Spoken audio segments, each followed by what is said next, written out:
I know I took heat for my comments about Jay Uso being injury prone, but what the fuck?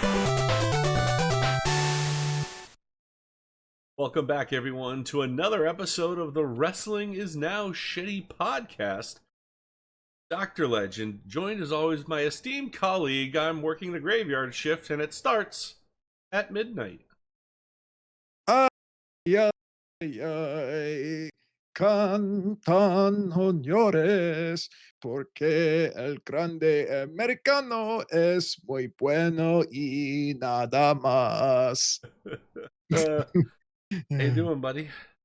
I'm doing great. It was my birthday last week, and a very, very special person sent me this great T-shirt along with a couple other really cool wrestling T-shirts for my birthday. So, this person's a great brother. I hope he's around somewhere. He's my other brother. That's not you. No, I'm just kidding. Thank you very much, Doctor Legend. Yeah, can't do without too many closets full of them, and I still have everyone. I never thrown one out. So thank you guys so much for tuning in. This is the night of WrestlePalooza. It just culminated. So we'll be releasing the show tomorrow, right afterward. Pretty cool to do one live right after a fresh PLE. And thank you guys so much, all our subscribers, for being here. Guys, please hit that like button. Leave a comment below with what you think about the show. We've heard YouTube's algorithm is changing a bit, so they really prioritize content. Gets a lot of guys, please. And hey, speaking of engagement, if you want your questions answered live on the show as we do it, please shoot us an email at winspodcastlive@gmail.com and we'll gladly answer. Thanks so much for tuning in. And we got a lot to cover, and we're gonna do a big review, but there's a couple of short things to go on before then. So let's put on that Boomertron and dig right in. Okay, so you've seen this segment that Liv Morgan talked about wearing the full bodysuit their matches over in Saudi Arabia. I haven't. I heard the headline, but I haven't heard her interview, so I kind of want to react to it live. I This was saving fabric it did for not the show. breathe, and I was sweating every morsel of my body. When I took this gear off, I could literally go like this and then wipe my hand, and you'd see like water, just sweat fly off. It was super hot and stuffy. Luckily, when you're out there, you have so much adrenaline, and that's like the last thing on your mind is like, it's hot, it's cold in here, it's like, we're going. And so I was fine out there. We did rip the hole, but I took it off and I had to peel it off my skin. And I think, honestly, it's probably still inside this fabric. So, with WrestleMania being in Saudi Arabia, 7 female wrestlers deal with all sorts of, and I think it's quite unfortunate. It's just another thing. It didn't seem like the female wrestlers in attendance were thrilled with the idea of being there, because on one hand, being athletic and doing a lot of moves and wrestling and working out full bodysuit, fantastic when you're trying to cut weight, shower right afterward. But to have a match doing all that stuff and hot, sticky costume, gotta be uncomfortable, and it'll drag on you. It'll drag on your nerves, it'll drag on your muscles, and it could lead to some potential injuries. Another comment, IWC has been mentioning, it's also a kind of WrestleMania is the time that they get to have some liberties with their fun stuff. Now is not the case. They've got kind of a strict guideline on what they can do, and I think it's quite unfortunate because their costumes are pretty cool. I have to admit. Well, my thoughts are, obviously I'm against the fact that the women have to wear bodysuits if they, especially because it's Saudi Arabia. Considering, I'm not a real big fan of Saudi Arabia's policies. Working out in a full bodysuit's great in the wintertime. However, I'm curious to see what venue in Riyadh they're going to run in April in Saudi Arabia, where the average temperature is 96 degrees. So is it going to be in a domed arena that's air conditioned, or is it going to be 96 degrees in an open air stadium where these women are going to have to be subjected to athletic competition? Essentially, that could be hazardous to their health. So that's my first question. Yeah, you bring up a great point because WWE avoid WrestleMania in stadium shows in former West Coast. You know, they typically do it on the East Coast where it's still pretty cool out there, chilly. But it's gotta say, I have to say, the IWC is all banded together and kind of agreed with us. Not a good thing. WrestleMania in Saudi Arabia. It's kind of not a fan of this decision. I don't think it's going to affect any of the wrestlers as far as they'll not like quit. I mean, they won't say I quit. I won't go to Saudi Arabia or whatever. They'll still probably get paid, but it'll affect the performances and kind of the event. You're always gonna always gonna know when you see clips of that WrestleMania and you see them in those suits. It's never a good thing. I feel bad for you guys, but speaking of WrestleMania, have a little insight from the competition here. So our good old buddy, Mr. Dave Meltzer, did an interview and had an interesting comment when they asked them, should AEW the stadium show opposite to WrestleMania Saudi Arabia? We need to do a show head-to-head at some point. And I don't care when, but it needs to be done for experimental purposes. I wouldn't do it. Well, very insightful, Mr. Dave Meltzer. So Tony Khan has definitely got his eyes set on the prize, but perhaps his head isn't in the right place. AEW has been struggling for quite a bit. They are nowhere near the level of competition against WWE as WCW was. They may have been when a certain superstar was still with the company, but not so today. And in fact, I don't know if you've seen these, but people are calling AEW always empty gymnastics because they do all sorts of flippy stuff. They go crazy, do some like amazing stuff in the ring and bounce around in front of half empty stadiums. So you've been following the AEW train for a while. What do you think? Well, it's pretty clear that Brian understands that if you really want to compete against somebody, you have to compete head to head, just like Eric Bischoff said. It's one of the few things Eric Bischoff actually did right in this business was he said, I mean, remember when Nitro went head to head with Raw, WCW was a distant number two, like a mile and a half distant number two. And he just decided, you know what? I'm just gonna go for it. I'm gonna go head to head. I'm gonna punch him in the mouth and see what happens. And Brian understands that it's a good experiment. Like you don't really have much to lose. So go out there and try and compete. And Dave Meltzer, for two reasons knows why AEW can't do it. One, he knows they're gonna get creamed, and two, he probably has a stake in AEW and doesn't want to lose money. He's like, no, please, I've got some money into this. Can't do it. Don't do it. You're going to get creamed. It's the one thing about AEW that I think Dave Meltzer truly knows is that he truly knows that they can't really compete no matter how many stars he gives Will Ospreay and Kenny Omega and Okada. He can give him 1,000,000 stars and it's not going to matter. Yeah, I'm not a big purveyor of AEW. I don't really care about them being on shows or programming that gets me any interest. But I will say in this interview they bring up points like the fact that there are people who are clamoring those live want to be willing to attend something big like the WrestleCon and stuff like that happens alongside WrestleMania weekend. Like now, what are they going to do? Where are they going to go? Where are they going to host it? Because all those fans and stuff that come in make that convention great, they're not going to be there that year. Now they mentioned maybe doing it at SummerSlam or the Rumble, doing it, but without that, there's a more of an economy WrestleMania weekend than just WWE.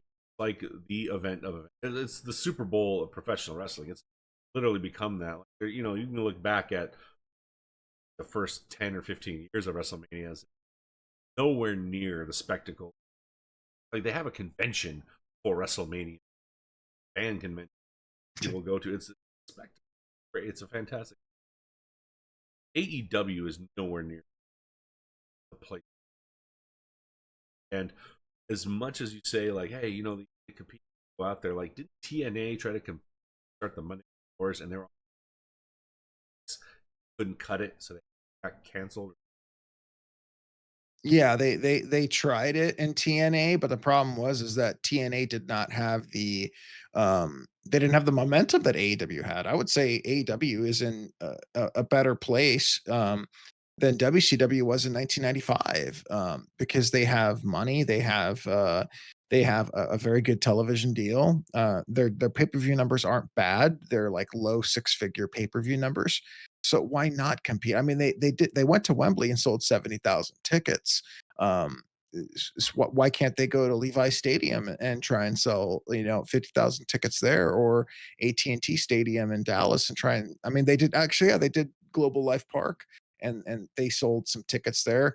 But why don't you go head to head with WWE and see if you can outdraw them? What's the worst that could happen? I You're already all empty gymnastics.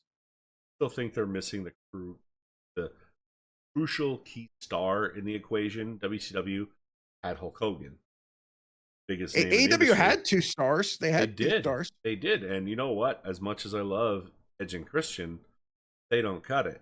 They are nowhere near as big as the other guys.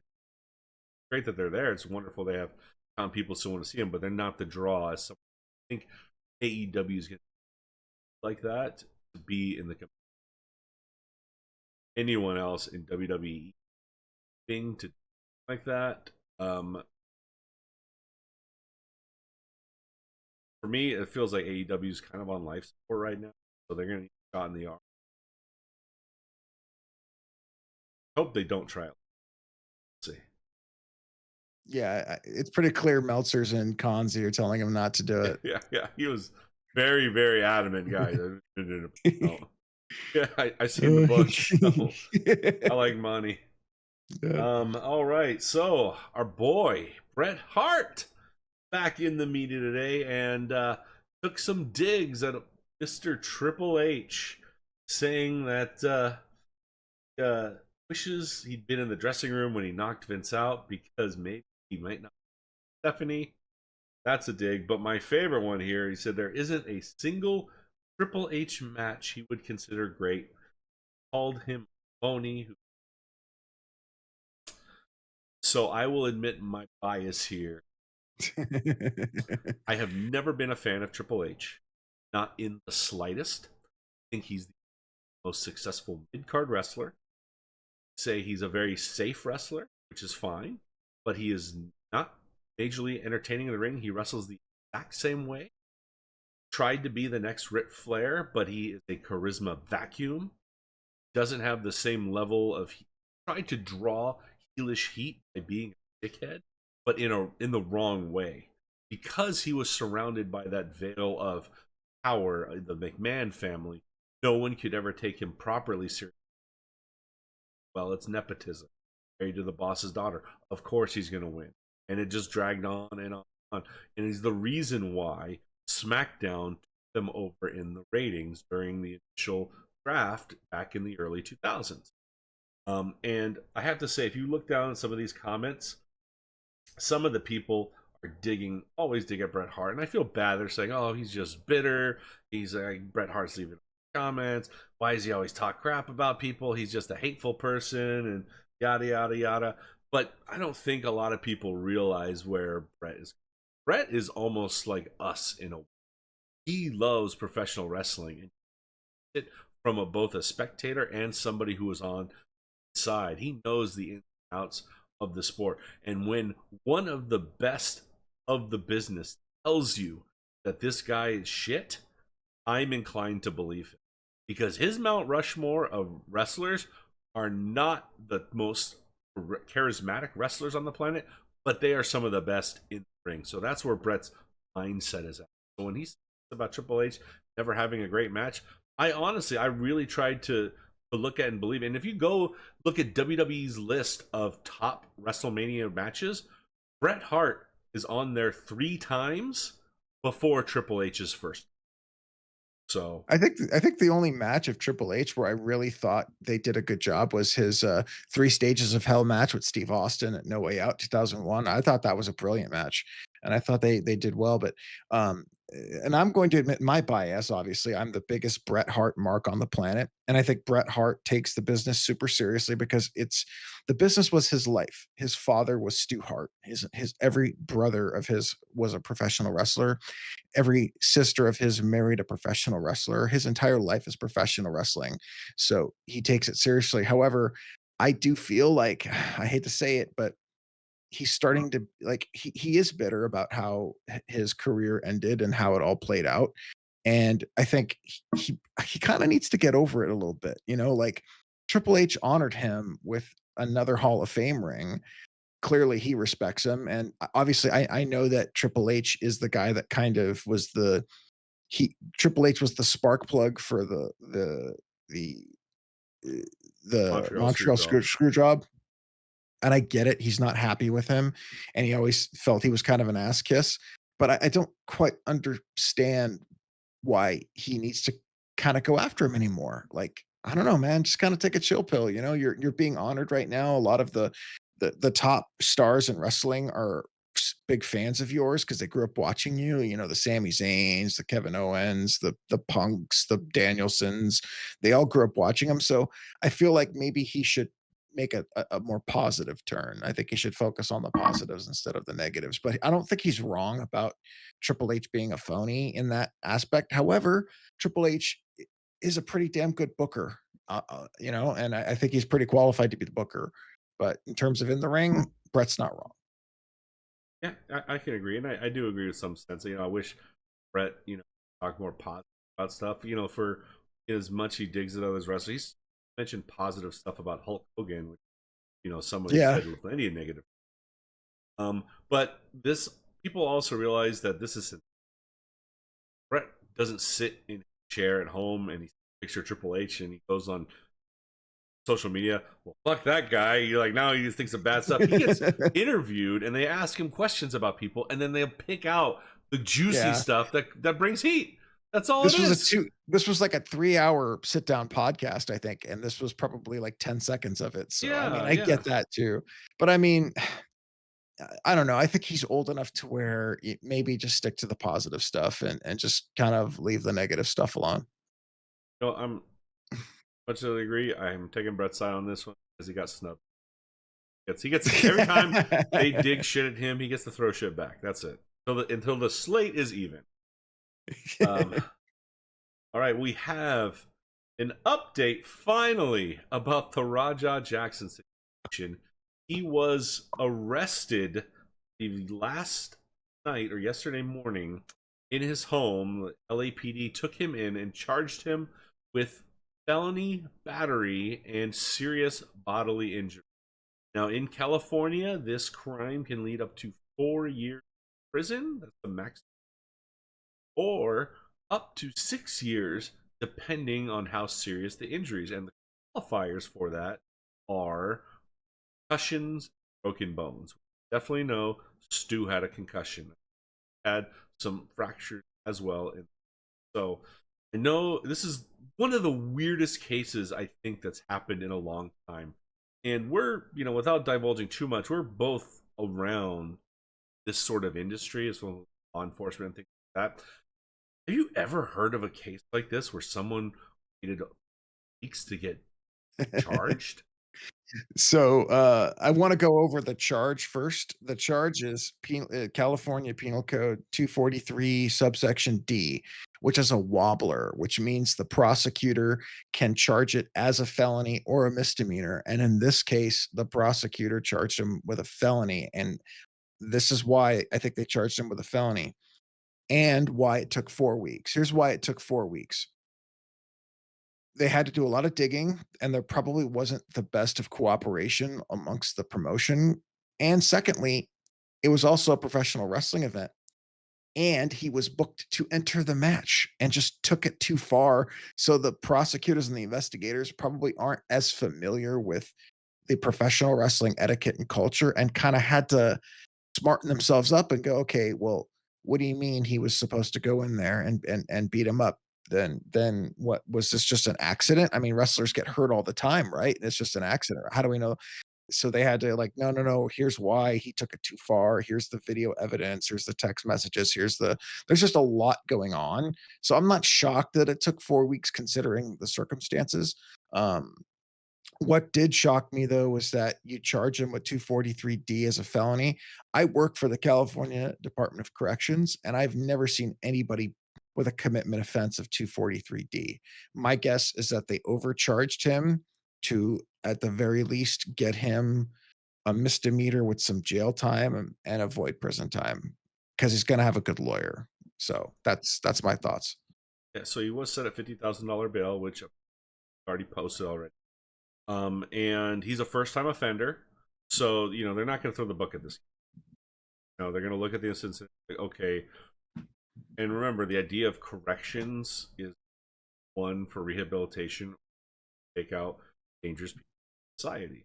And as violent and as bad as this was, Raja has the opportunity to turn his life around. And even his own dad said, he says, maybe he needs to correct himself. Rampage is no stranger to this and everything like that. And I feel bad for everyone kind of involved in this situation because it's so public. Everything's around, and like poor Rampage is just getting probably shit. It sucks because it's your own flesh.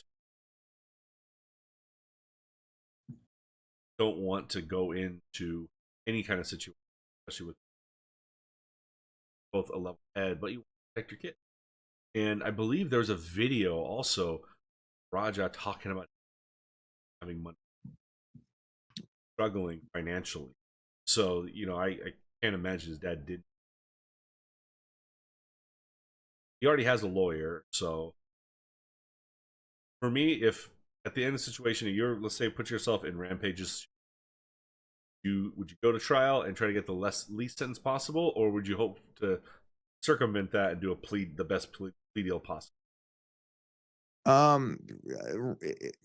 If I'm Rampage, I would probably encourage him to plead no contest to a lesser felony charge that would result in either a suspended jail sentence and community service with a fine, along with restitution to the victim.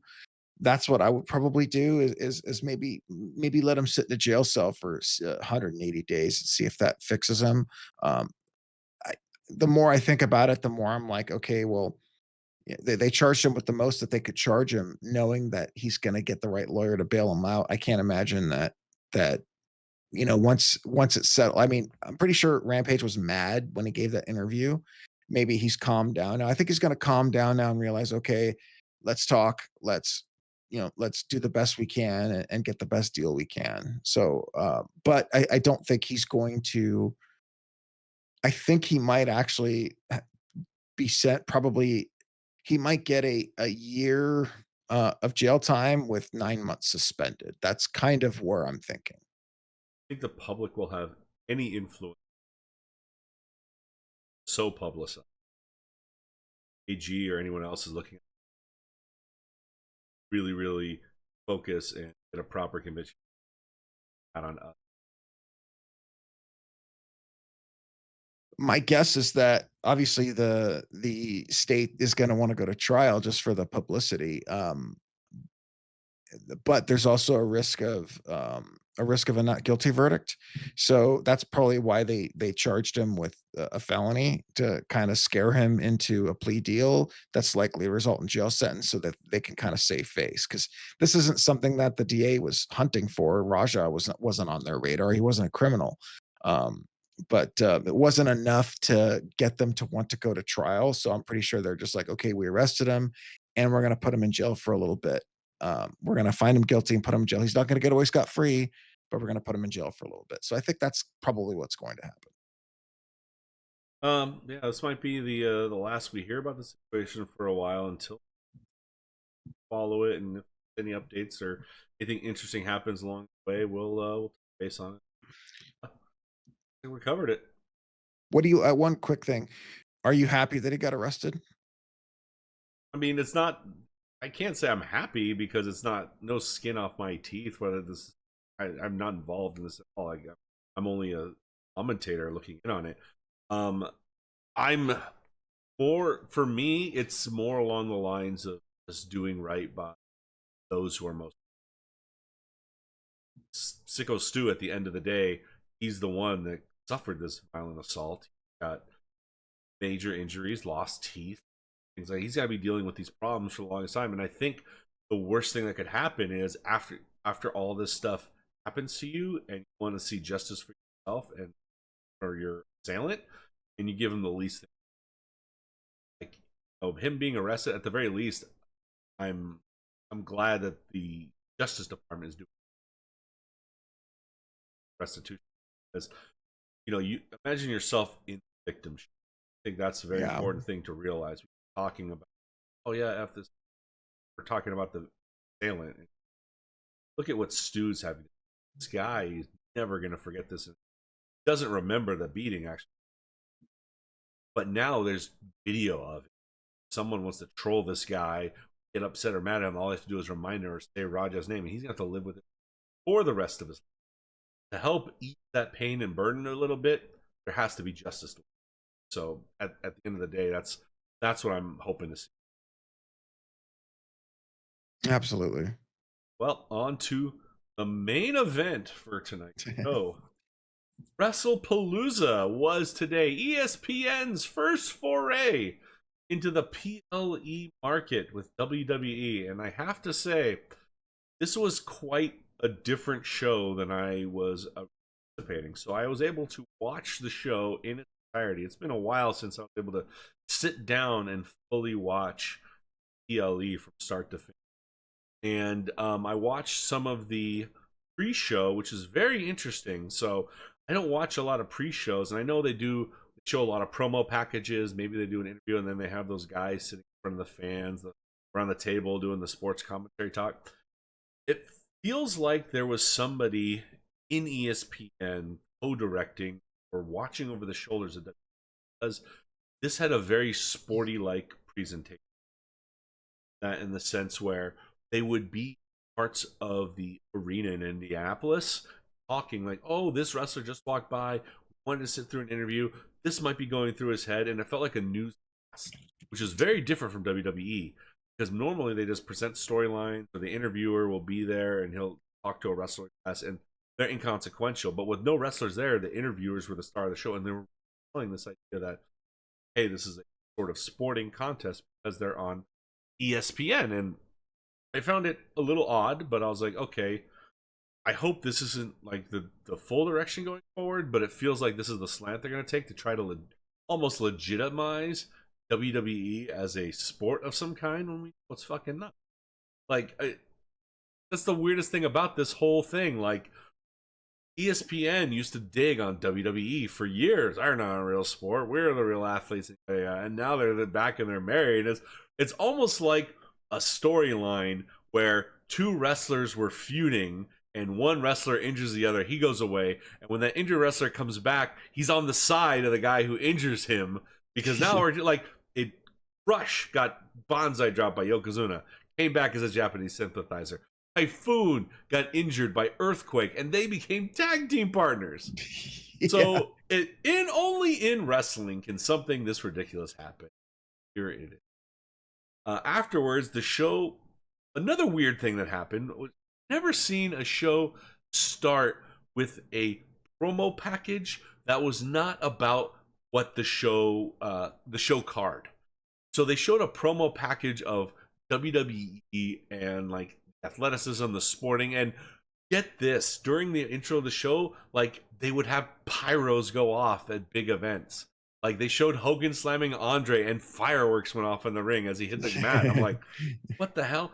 This felt like a hard sell to non-WWE fans who are subscribed to E! And it was weird to watch. But it went on too long. I think it was like a 7-minute all this stuff, and I was getting bored after a while. And I think the pyros were there to wake people up. Then Triple H cut a promo in the ring talking about it. He did say one thing that I liked, but whoever was on the marketing team for this, give him a big pat on the back. You know, they call it sports entertainment. They said sports is entertainment. always has been, always will be. I said, that's good marketing. I like that. Okay, put that on a shirt. You know what else they put on a shirt? Fucking ESPN. They were selling those shirts in that arena. That looks so off. Do they not know what that fucking means? Yeah. Well, I honestly think that the presentation of the show was because of the fact they were on ESPN. And the one thing that I want to mention is, I've had the ESPN app forever. I've been an ESPN Plus subscriber since it came out. And I get alerts all the time of, my favorite sports teams when they're playing. And all of a sudden I start getting alerts, of the results of the show or highlights of the show. And I'm like, wow, I'm pretty sure a bunch of people on their cell phones just got alerts of WrestlePalooza is about to start, or Brock Lesnar just F5 John Cena 10 times, and things of that nature. Obviously they have to sell the product to the actual fan base of the platform, which is ESPN, and they tailored the experience to the ESPN general viewer. However, the show in general surprised me a little bit because I predicted this would be kind of like a gutless booking night where most of the baby faces would go over and that there would be no title changes. And I was wrong. They actually used this as a platform to continue their storylines. They didn't just use this as a one. They started the show as like, here's what WWE is all about. Here's our intro. This is what you're going to see.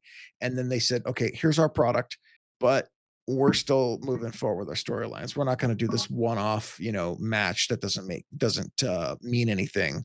They still kept true to the WWE storyline. So they kind of killed two birds with one stone. And I think this was a successful debut. Fuck into it. Let's go.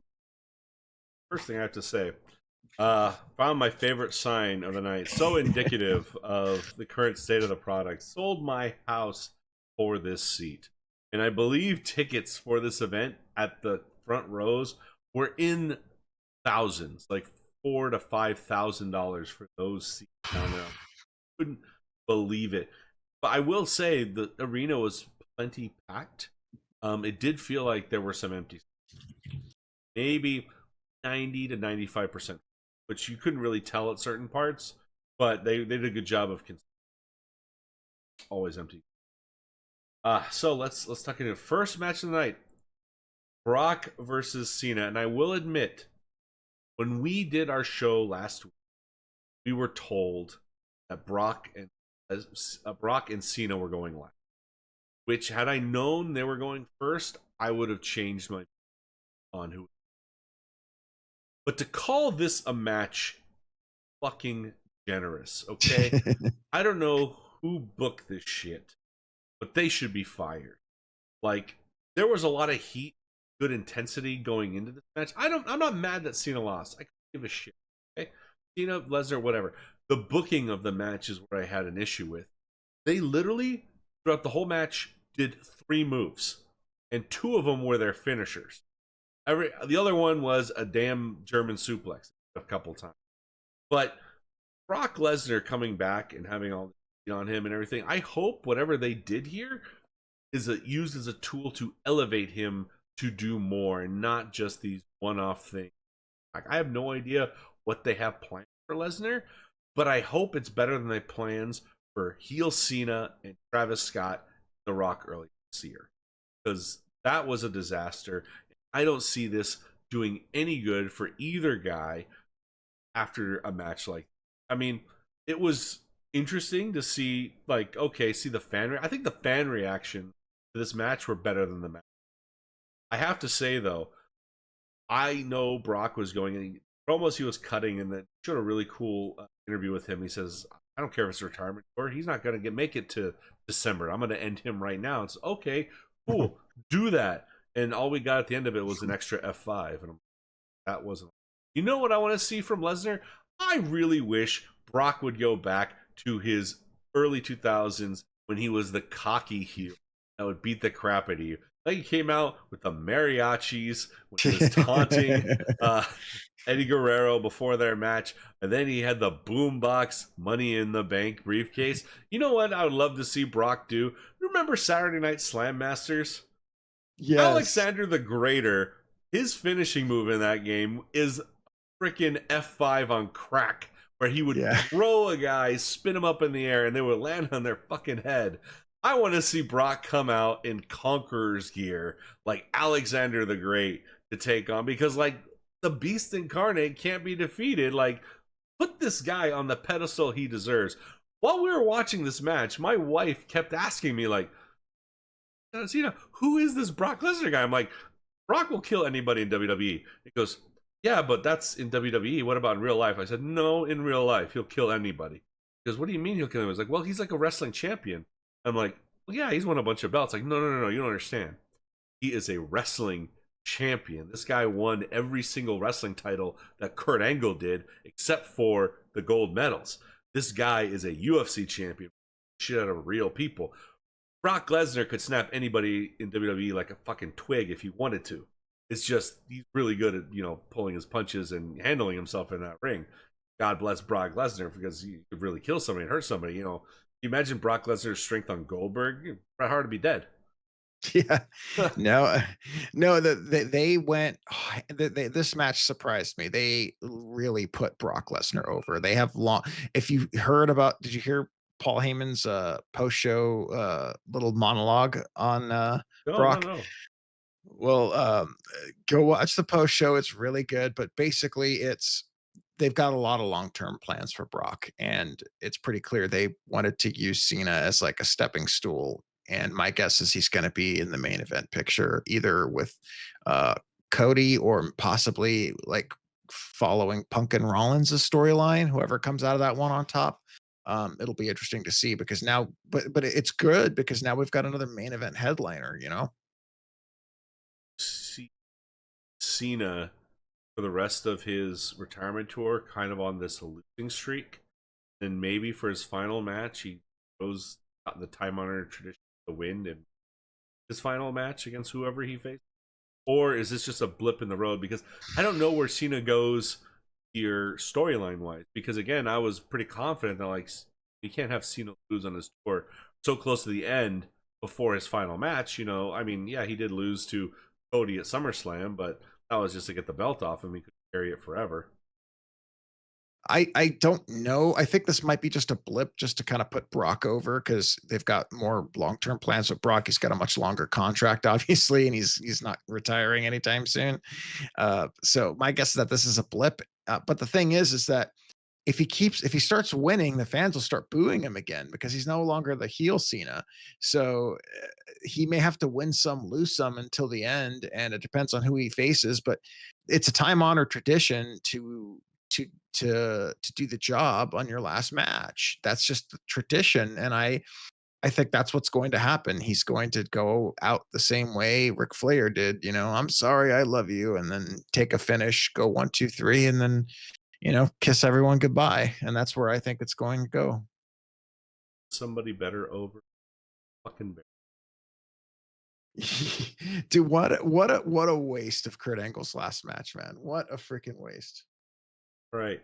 Next up, the Usos against Braun Breaker and holy shit. Okay. I know I took heat for my comments about Jey Uso being injury prone, but what the fuck? Okay? This dumb motherfucker might be the only wrestler in history to get bladed when using a chair as an offensive move. Like, the match itself, I thought was going fine. I thought it was a fun match. Again, it felt like a cool match, like maybe a Raw main event worthy style match or whatever. Having LA Knight as the special referee kind of threw an interesting twist into it. I didn't really had any consequence to it, but it was kind of nice that they broke out chairs and tables and made it hardcore. But this guy, they need to do something with Jey Uso before he kills himself. Because he took this chair on Bronson Reed and smacked him and busted himself open. And I remember the first time we were watching, I was like, why the hell is he cut open? What move did he take? And And I was trying to think, did I miss something? Did I blink? Did I go whatever? And then they showed the highlight of him slamming the chair down. And as it came down, this knucklehead bent over and the bottom of the chair hit him in the forehead, and he's gushing blood. Like, this is a genuine fucking cut job because he's bleeding everywhere. He's catching blood off his face, and there's blood on Braun's back, and everywhere, blood's going over. And I think people are saying that LA Knight called for the finish early because they had him go in and do the spear through the table, which I love Braun's spear, but that spear was shit too.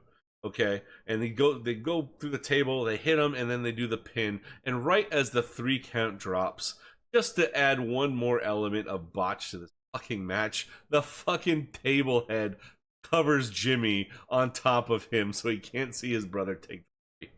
What the hell? I thought this match was actually going to be a little bit better, but then clearly, like, Jey Uso is kind of driving the car on this match with his athleticism. And the problem is that he doesn't know how to control his athleticism. He's going too hard. I think he's nervous. I really do. And I think he's lost his like edge that he had around 2023, 2022, where he was more confident. I think that once they gave him the ball and put a rocket on his back, I think he choked a little bit. And I think he's choking right now. And I think it's a shame because he's got talent through the roof and he's popular. And uh, pairing him up with Breaker and Bronson, who, they're not the kind of guys that can carry you. They're not the Hart Foundation. You know what I'm saying? They can't carry this guy, those 2 guys through it. So, a little disappointing. I was disappointed in Jay's performance. Yeah, I mean, overall, prediction-wise, we were right. Although I was shocked that Jay took the pin. I was convinced that Jimmy was, but maybe that was also part of the botch right there. Get out of there because he was not in a good way, and I honestly hope he's okay. That sucks when you do that to yourself. It's not the worst damage someone took in the. God, that was pretty odd to see, and it really distracted from the. Yeah. But another surprise: Io Sky versus Stephanie back here. I am genuinely shocked they gave Steph the belt here because I still think it's too early for her. Like, she's gotten popular. Like, she definitely has a rocket strapped to her, and it's interesting to see how she's come this way. But I still think to give her some genuine support, especially fans and everyone else, how to build her up a little bit more. This is too.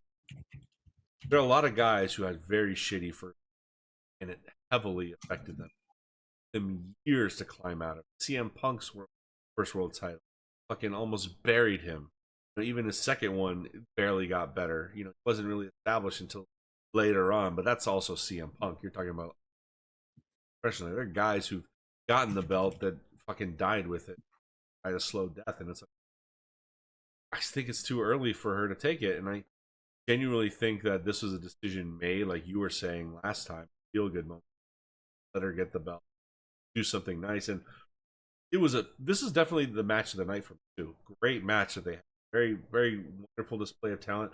I will say though that while we're watching the match, If was saying like, why doesn't their moves look as good as the men's? I said, moves are fine. The problem is they don't weigh as much as the men do. So when you do moves, it doesn't impact. And I'm still adamant about their selling. Like, Io Sky took a vicious knee neck on the apron from Stephanie back here, and it looked great. And she fell over and collapsed. I said, okay, good.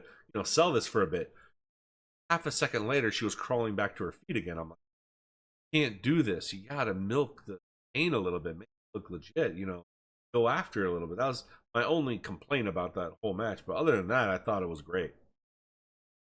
It was the best match of the night, and Vakir, I think, put on a performance that earned her the belt. I really do, and it's pretty clear that they know her talent and they know her attitude, and I think they felt that she was ready. And I was shocked that they would do it at WrestlePalooza, but clearly they wanted to show the new ESPN audience her athleticism.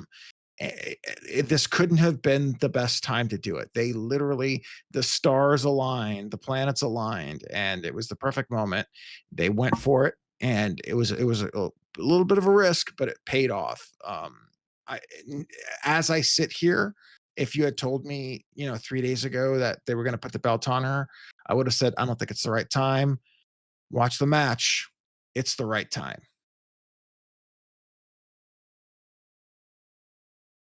Wish her the best. I hope I'm wrong. Question though.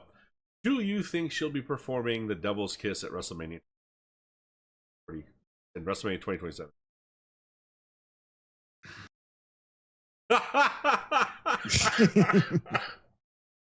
Oh, no. I don't. I don't. I think that there's more money in not doing it than there is in doing it in Saudi Arabia. So I'm going to say no, she's not doing it. All right. The big comeback. CM Punk and AJ Lee versus Seth Rollins and Becky Lynch. This was the marquee match. This was definitely the one that people were, if you were on the fence whether or not to watch first PLE offering from ESPN, this was what got people to tune in. And I have to say, of all the matches of the night, this was the biggest disappointment. Because you have two top high-profile stars in there. Seth Rollins can work a good. CM Punk can work great match. Becky Lynch main evented WrestleMania, the first female wrestler. AJ Lee is one of the most beloved stars of her era coming back. And my problem isn't necessarily with the in-ring action. It was how the match was booked. I wasn't nervous that AJ Lee was a little rusty. In fact, she performed very, very well. The botches that happened were a lot on CM Punk's part, which I was shocked. And I don't know if he was taking it slow, trying to be more delicate, slowing his pace down.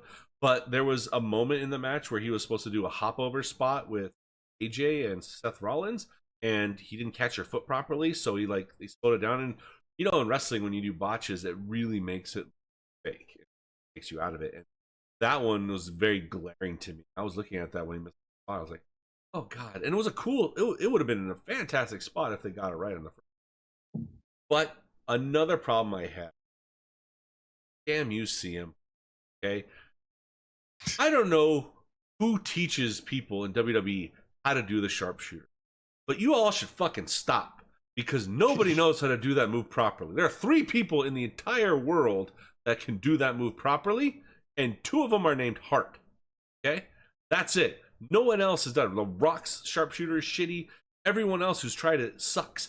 I don't know what they're thinking, but they always hold the ankles together when they're doing it under the armpit. The move is you put their ankle underneath their own kneecap, like a figure 4, and you hook the leg and you tuck your other hand. You tuck your hand in, you pull up. Tuck it underneath. Brett's looked so vicious, like he was about to rip your back apart. Owens looks so clean, like the cleanest looking sharpshooter. It looks fantastic. CM Punk's looked awful. And I looked at it, I was like, why are you doing it? And I'm glad. I think whoever was in camera noticed it too, because they did a shot on the side and it looked really bad, and then they did it from the back to hide the fact that it looked like shit. But other than that, like I was saying with the booking, I think the moment they were waiting for was the AJ Lee hot tag. Where they got the tag and they give away the big pop. The ref didn't see the tag spot for her first tag in, and they wasted the big pop on that, the one they're supposed to be excited about. And I'm like, okay, book an easier match, guys. AJ Lee's coming back. The fans are gonna almost love anything, and they did. They really got a kick out. And then when AJ Lee finally got her tag in, her big moment, I felt like the pop was lessened. I felt like almost the first time her pop was bigger. And then the second time, it was a pretty big pop, but it wasn't as big as the first, because you sensitize people. But that's where the match went away. Whoever was reffing the match pretty much stopped reffing at the time, because AJ and Becky were the legal wrestlers in the ring, but the ref was counting falls against Punk. counting falls against Rollins. They were outside for 20 minutes doing work, didn't count once to do count out moves. It was pretty much like a tornado tag match. And I get it. AJ's comeback. It's a fan approval match. But there is a serious going on. CM Punk. Seriously, go after, especially if AJ's going to be back here as a time or even part-time. She's going to be integrated into the storyline. They're going to look back at this match. It's not a throwaway match, but it really felt like it. I think was led to my disappointment. I feel different. I felt like this was probably the second best match on the card, and I think this was the match that had the fans in the palm of the wrestlers' hands. I felt like the psychology of the match overall was good and let everyone know what it. It told the story of the fans wanted AJ in, and they did a good job of building up the anticipation of her coming in. And they did something they don't normally do in mixed tag team matches. They had the men wrestle the women a little bit. It was great. I thought the match was really good, and I felt like it told a good story. And minus a few like hiccups, because you got one person that hasn't wrestled a match in over 11 years, and I think there was some nervous energy in there a little bit too, but overall, this is the way the match was supposed to go, and the fans responded to it, and that's the thing. Like it's old school Al Snow mentality, right? The best match on the card is the match that the fans react to the most, and the match that people pay to see. And this match, I think this tag match probably put more butts in the seats and put more viewers on the product. I think it did its job. Was it the technical spectacle of Io Sky and Stephanie Vaquer? No, but it did its job. It wasn't horrible. It was good. It did its job. Challenge you, sir, because the Io Sky Stephanie Vaquer match not one but two This Is Awesome chants, and there was none of the sort during this. But again, it was That's a spectacle an match. IWC 5-star match chant. Okay, that's an IWC chant. Okay? This is a spectacle match, and I totally get it. I think a ref bump or two would have helped out a lot, because you needed to add that level of drama. They were in the ring together doing double moves. The ref was just, they were in there with opposite wrestlers, and the ref wasn't getting in, like telling, she did it at first, and then afterwards, to hell with it. Okay, just do what you guys want. But that's the psychology of it is what really drove me away. Again, wrestling has rules. You have to follow those rules. I feel like this was definitely a match that was booked to sell WrestlePalooza, but not to sell wrestling to eat. Because you bought it as a wrestling fan to watch this. But if you were a ESPN fan watching this, I think you would have been highly disappointed. What's going on? Like, why is it been mix mashing all over the place? So whoever booked this shit, pick up an application to McDonald's. Okay, you're clearly not cut out for this kind of work. No, I think you were right that this was a match for the WWE fan and for the fan buying a ticket and to get them to subscribe to ESPN if they're a wrestling fan that wasn't already subscribed. But like that's my point. It did its job. It did the job that this match was supposed to do. It wasn't the technical spectacle. It wasn't a Dave Meltzer 7-star Tokyo Dome match. It was the match that people paid to see, and I feel like they got their money's worth. Finally, our main event. Cody Rhodes returns off the set of Street Fighter to take on Drew McIntyre for the WWE Undisputed Championship. And it was good to see Cody back. I was actually looking forward to this match. I think Drew works in the ring really well. He tells a really good story. I'm digging more Cody Rhodes in the ring. He definitely tells a really good story in the ring. It's good to see Drew being a much bigger guy than Cody, much bigger threat, and I felt like this was a solid match. It was really good from start to finish. It didn't bog on too long. They didn't go through 40 fucking finishers like the first match did, They went through a good routine. I thought the drama and the story of the match really well. The injury during the Claymore spot was really, really cool. Again, I love injury angles and spots like that during matches, but when you do leg injuries, they're so hard to instantly Keep selling, yeah. Because like he's selling his right foot. And he did the Claymore on, and then he runs into a Claymore, and he runs into a spot or whatever, and his foot's fine. But no, I thought they did a really good job. This is a fun match. There was some sentiments in the air like this could be a screwy finish, and they weren't going to send the folks home happy. But maybe that was the point of switching Lesnar and Cena from the main event to the first match, because they knew what the finish was going to be. Okay, we need folks home happy. Let's put Rhodes and McIntyre. And this was my second favorite match of the night. I thought it was fantastic. I had a lot of fun. Yeah, this match delivered, but I think we all knew it was going to deliver because both of these guys are tremendous performers. And even though this was a really good match, this isn't even the best match these guys have had the last year or so. Like, these guys have been putting on fantastic performances, but what they did in WrestlePalooza was they put on a solid championship match with good storytelling that was a pure perfect balance of the night. Like, it was just it completely it brought the entire event together, right? You got a little bit of everything.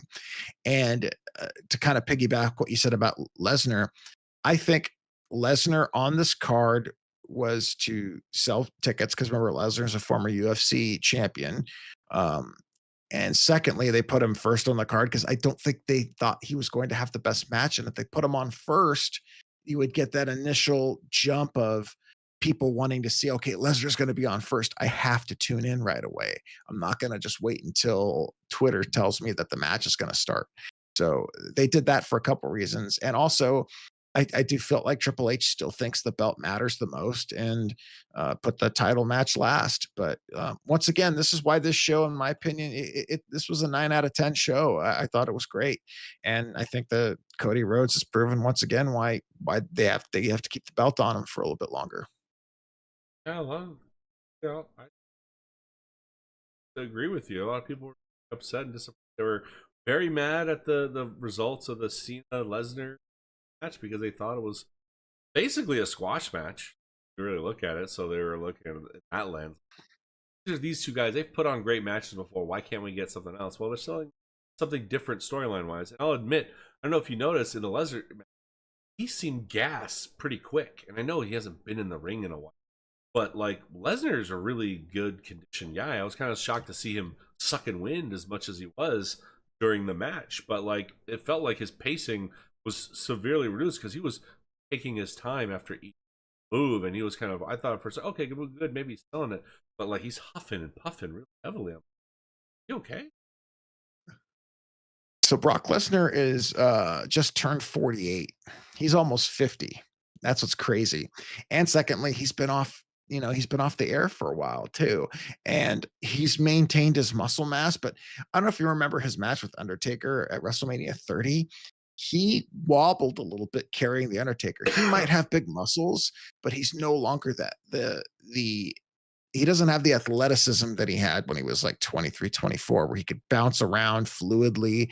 He's just now just this big muscly guy that's strong. He's not the collegiate, NCAA champion guy he's a 48-year-old bodybuilder now. And that's probably why they had to take the match the way that it was. There was no way that they were going to go 20 minutes and put on a wrestling match. I think that's just the best they could do with a 48-year-old guy with whose muscles are so big they need so much damn oxygen just to keep him going. Do you think they're going to put the title on Brock on Mania, or do you think he's just there to sell?